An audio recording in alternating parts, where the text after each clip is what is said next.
It was once hailed as the next Dubai of the Middle East, an oasis of stability and opportunity in a volatile region. Now, Iraqi Kurdistan is racked by an economic crisis and deep-seated political division. Foreign investors have taken flight, and the region's central role in the fight against the Islamic State is at risk. Three factors affect our economy. The first thing, the fighting against the ISIS. Also the crisis of the price of the oil and the crisis with the Baghdad. And the third issue is also the IDPs, the refugees who have been in Kurdistan. Everything that happens here is underpinned by oil. The weak price of crude and the collapse of an oil for revenues deal between the Kurds and Baghdad has gutted the economy. It's so bad the Kurds haven't been able to pay their famous Peshmerga fighters for months. As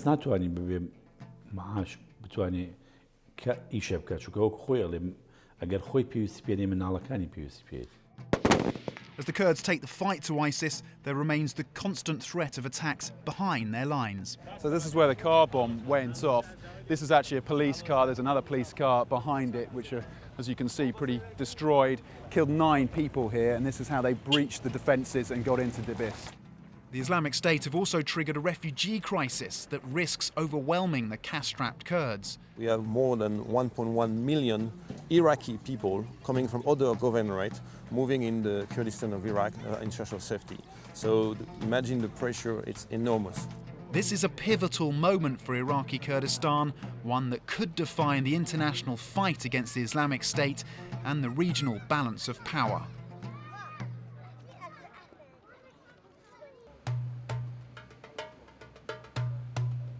The cavernous storage tanks and interweaving production lines of Iraqi Kurdistan's largest refinery mask an important truth about this semi-autonomous region's oil economy.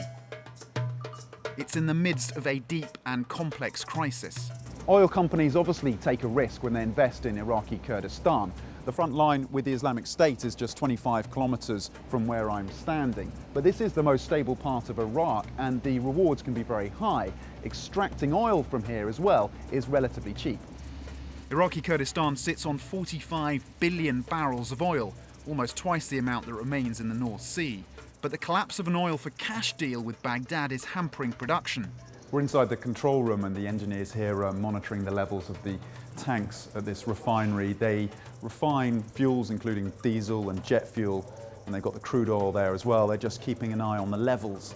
And if only the politics in this region were as easy to control. The end of payments from Baghdad, coupled with the weak oil price, has left the KRG broke. Civil servants aren't being paid, and some Western energy companies are owed tens of millions of dollars. Divisions amongst the Kurds are also impacting the industry, with rival groups vying for control of the best oil fields. We're at a major gathering here in Erbil. Some of the top lawmakers from Iraq and also this semi-autonomous region of Kurdistan have come here, along with members of the international community and the United Nations, to talk about the crisis facing this region, the economic crisis, the political crisis and the security crisis, and the divisions run very deep indeed. The province of Kirkuk is a case in point. Its leaders have fallen out with the KRG over control of the area's vast oil fields. واضح بالمفاوضات التي تحصل بين المركز والأقليم في مسألة نفط كركوك. صار توجيه لتركيا بإيقاف التصدير قبل يومين من وزير النفط. وزير النفط أعلن أنه وجهنا تركيا بغلق التصدير لأنه الكميات التي يتم ضخها لا نعرفها من حقول كركوك أو من حقول الأقليم.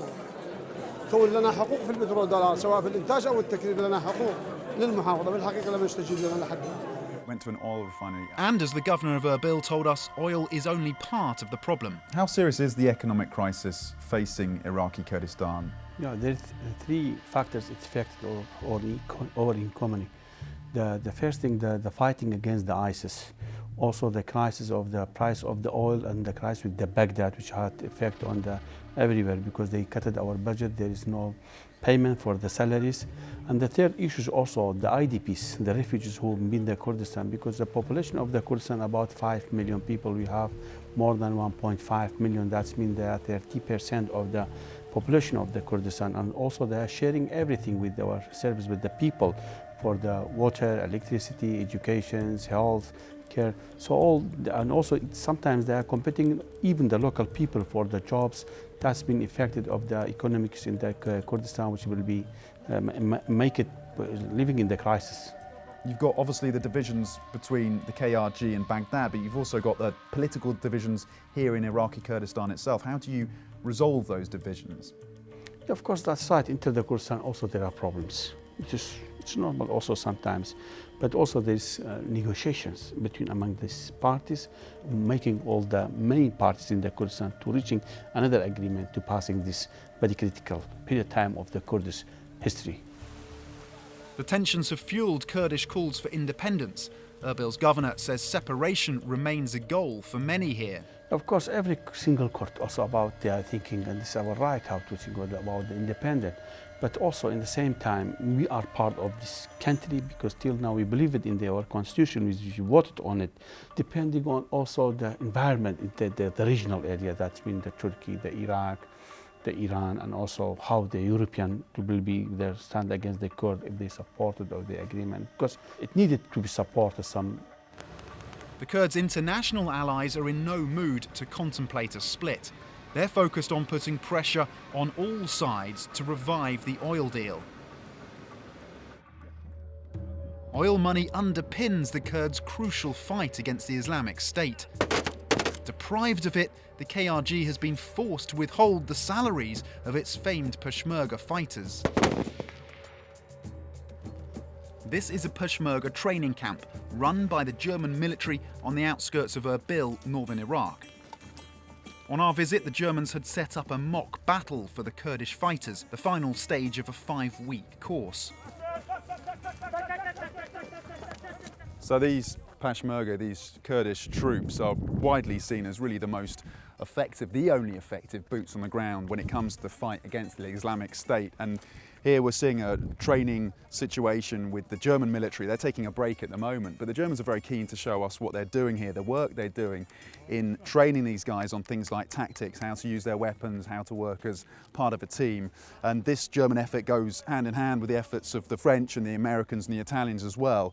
And whatever the divisions politically in Kurdistan and the economic problems they're facing, the international community are keen to show that they're doing their bit to train these guys, because they really are right on the front line and are absolutely crucial in this fight. Major Robert Haberman, who heads the training programme, told us the lessons learnt here are already saving lives. The medical training is crucial. This is one of our key efforts. Past times, there is no real care under fire on the front line. If a Peshmerga were wounded, they call a cab, throw him in, and then they bring him to an hospital. Now we teach them to care under fire, to steal the critical bleeding, to check the body, and we also teach the company and battalion leaders to use that crucial resource, because that crucial resource saves life. The Germans are also equipping the Peshmerga with weapons, though the Kurds say more are needed, and soon. This is a G36 rifle, which is used by the German military. Normally the G36s go to the higher ranking members of the Peshmerga, but this is an example of some of the gear now that the Peshmerga are getting their hands on. The most important weapon Germany delivered to the Peshmerga was the anti-tank rocket Milan. And some Peshmergas said to us, okay, they named the newborn babies after that rocket, Milan. This is a tank rocket that can attack and destroy that Mad Max vehicles from IS, full of explosive device from a distance. But good kit is little substitute for regular wages, something these fighters haven't had for months. بگومان تأثیری هی خو من نالم تأثیری نی خو تا يعني بلن نالم هر تأثیری نام يعني والله اگر دبيت او شيء شار سر بكري لهري ما يعني بو وحكومتي هريمش باليني داوكا بتواني شار سري وشيء شيء كس ناتواني ببي معاش بتواني كايشه بكا شو كو خويا اگر خوي بيوس بيني من على كاني بيوس بي.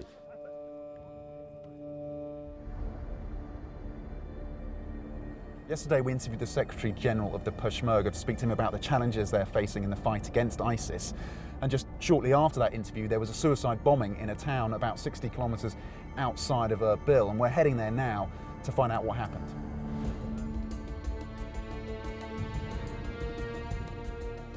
So this is where the car bomb went off. This is actually a police car. There's another police car behind it, which are, as you can see, pretty destroyed. Killed 9 people here, and this is how they breached the defences and got into Dibis. What we've been told is that 2 Islamic State militants came through here. They actually killed 2 police security guards who were standing here. This is the main police building for the town of Dibis. They then went in, threw some grenades, and they exploded their vests and killed a further 3 people in there. This is the inside of the police headquarters here in Dibis, and as you can see, the destruction is immense. They used grenades around here. There's 3 buildings that make up part of this complex, and it's thoroughly destroyed. We can still feel the heat, actually, from the explosions last night. Despite recent success, this shows the Peshmerga's front line remains vulnerable to Islamic State attacks.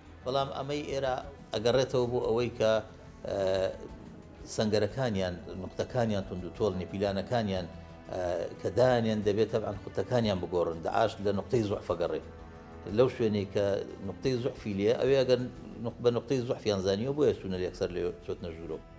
The Peshmerga are hardened, determined fighters, but they're reliant on Western support to keep ISIS at bay, particularly when they aren't being paid. And the bloody attack at Dibis is a reminder that the Islamic State can strike behind their lines, keeping this oil-rich region on edge.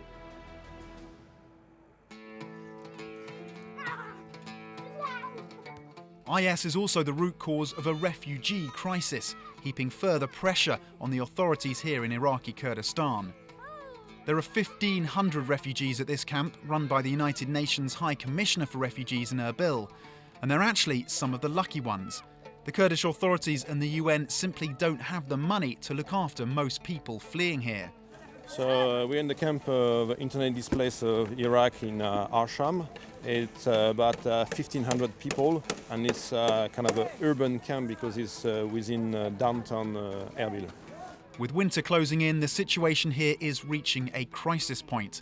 That's the warning from Frederick Kusi, who runs this camp for the UN. We have more than 1.1 million Iraqi people coming from other governorates moving in the Kurdistan of Iraq in search of safety. So imagine the pressure, it's enormous. The population of Iraqi Kurdistan is 5.2 million. The influx of around 1.5 million refugees is equivalent to a population increase of close to 30%. The funding situation is delicate, I would say. We are clearly short of fundage, so we constantly have to prioritize the needs. The government itself was building camps, they were providing water, electricity. Now, with the economical crisis, the shrinking of their revenue, they're not able to do that anymore. Slumping oil revenues have crippled the government's ability to take care of refugees. UNHCR is currently only able to provide shelter for 3% of refugees in the Erbil area. أتمنى أرجع لمنطقتي وأمارس عملي بصورة صحيحة وأعيش أطفالي بصورة صحيحة وأكون بمنطقتي يعني فايد المنطقة وفايد نفسي لأن أنا حاليا أطفالي تعبانة يعني من تباعد الطفل متأذي ما يعني نفسك تجيب له ملابس نفسك تجيب له الألعاب تجيب له شغلات ما تقدر تجيب له المادية حالة مادية ماكو. I mean, this is the paradox because it's a allegedly rich region, but in time of crisis where the price of oil have decreased drastically and all the revenue coming from oil. I mean, in some places, they're basically, it's almost not profitable to sell the oil, so they can't get income out of that. I mean, it's very symptomatic if they're not able to pay their own civil servants. And then you give them 1.1 million people additional to take care of. How they can do that? While the majority of the people here want to go home, they don't see the situation improving anytime soon. They're losing hope, and they have less and less to lose, and more reason to take risk. And that's the very scary part, because they're all aware of the tremendous risk they would take if they would go to Europe. Nevertheless, they do it. It costs around $1,500 per year to take care of a refugee in Kurdistan. That compares to $20,000 per year to care for the same refugee in Europe. There's no good way of putting it, but it's unfortunately a lot cheaper to look after the people here than to look after the people in Europe. So the scale economy is huge. It's basically 1 to 10. So with the 1 year budget spent in Europe on this massive influx, it's probably the next 10 years here that could be fun. Erbil is also home to dozens of small, unofficial refugee camps, many lying in the shadows of the city's elite. This site in the centre of Erbil really points to some of the competing interests facing Kurdistan. Over here, you've got the 5-star Divan Hotel catering to expats and the wealthy. Over here, you've got a half-finished building site because the funds have run dry. And in this corner, you've got 80 Yazidi refugee families living in the most horrendous conditions. There were 11 families living here, many with young children. They'd fled from their homes in Sinjar last year following a bloody assault by the Islamic State. Now they live on a strip of land, part chemical dump, part building site. Erbil's governor told us refugees were having a major impact on the region's finances. You've taken in over 1.5 million refugees from the rest of Iraq. How much of a burden is that on the economy here? They needed water, electricity, health, education, everything. So it's part will be they will be part of our budget yearly. That means they will be increasing the 30% for the Kurdistan budget. They're going to increase your budget by 30%? Yeah, 30%. And he forecast a fresh flood of refugees if, as many predict, Kurdish and Iraqi forces attempt to retake the northern city of Mosul from IS. When the operation of the liberation of the Mosul will be started, we expect that big numbers of the IDPs will come to the Dohuk and Erbil because it's close to this city. So with the United Nations agencies, we are studying how to receiving all these people and how to protect our area at the same time, so the door will be open. Erbil's skyline is etched with the outlines of what could have been. Instead of towering office blocks and luxury apartments to rival Doha and Abu Dhabi, the city is dotted with half-finished buildings and construction sites on pause. It's the most visible symptom of Iraqi Kurdistan's economic fall from grace, as the threat of ISIS and a spat with Baghdad over oil revenues saps investment. This is one of dozens of half-built buildings here in Erbil. They litter the city, really, carcasses of the construction industry. And that's because, of course, the economic crisis and the fact that real estate property prices have fallen by about 30 or 40% since the glory days of 2013. And this is the result. The Kurds desperately need to win back the flow of foreign investment that had poured into the region before the current crisis. They are very important for us because we need their experiences, we need their knowledges, we need their capital to work in Kurdistan. And Kurdistan is a virgin country. It needs projects in every sector. Tell me about the investment climate now in Kurdistan. If we compare this year with the past years, we see for this year we licensed till now 6 or 7 projects. For the other past years before 2014, each year we licensed 100 investment projects. Some, though, were convinced a corner has now been turned. ISIS is being held at bay for now, and oil sales via Turkey have started to bring in a trickle of cash. Where we are just now is in the Golden Triangle in Erbil. Yeah. So it's where all the international business companies are based, and it's the most high-value sector in town. Azad Sadola, commercial director at Iraqi construction giant the Falcon Group, says now could actually be the time to invest. Yeah, where would most of the buyers for the private residential be coming from? Most are local, but we also have a lot of interest in buyers from Baghdad. And we've got people, also investors coming in from UAE and the Gulf states. We even had buyers from the UK and India. Reviving the oil deal with Baghdad would pump $1 billion a month into government coffers, breathing life back into the construction sector. I think we really are towards the very bottom. Things will start to pick up from here. We've seen a lot more sort of footfall coming through our doors in the last few weeks, and I think it reflects a feeling that maybe we're turning the corner. Demand from Kurdistan's newly minted elite will also be a factor. In parts of Erbil, their wealth remains proudly on display.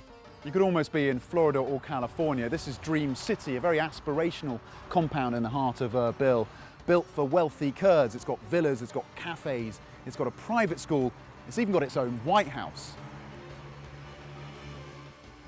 The super-rich aside, it's buyers from other parts of Iraq and foreign investors with a stomach for risk will ultimately decide the fate of Kurdistan's real estate market. They're also central to the health of the region's once booming autos industry. The Mitab Group, one of Kurdistan's largest car dealers, has seen annual sales fall from around 15,000 a year to just 1,000 a year since the start of the crisis. بخوي سالانه اگربتي بشويشي گشتي سرتاسري عراق حساب بكي دهب و 15000 سياره او سالانه بشويشي گشتي لهمو عراق بلا مستا نا كم بوتو كم تربو لستا 50 استا لكردستان يعني سالانه بروانا كم بقاتا 1000 سيارش. Of course, there's little hope that car sales, real estate or any other part of Kurdistan's economy can rapidly recover until the oil money starts flowing again and the looming threat of the Islamic State is dealt with. Tom Mackenzie in Iraqi Kurdistan for Bloomberg.